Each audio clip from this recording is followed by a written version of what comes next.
من میگم اون چه مهم است این است که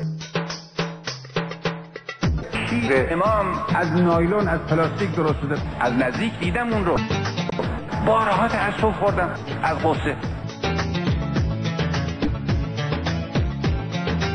من و شما خیلی واقعا به این شیر احتیاج داریم.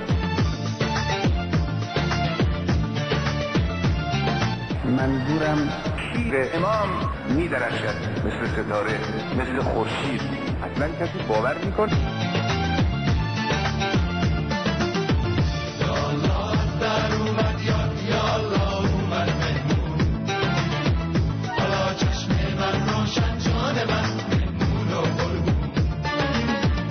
من نمیدانم آیا جوانهای نسل انقلابی تاریخچه این شیر امام رو درست خوندن یا نه. من همه دغدغه‌م اینه که این جوان انقلابی امروز نداند که شیر امام از نایلون از پلاستیک درست. هر فرد مسلمان باید این شیر امام را بر بالای قله حیات ببیند و به سمت او حرکت کند. احساس تنهایی نکنید. شما یک شیر گرانبهایی رو در مشت گرفتید. در اومد یا الله اومد مهمون، حالا چشم من روشن جان من مهمون و قربون.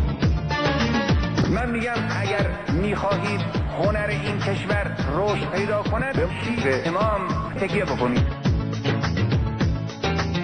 بیشتر از این شیر استفاده خواهیم کرد به کوری چشم دشمن.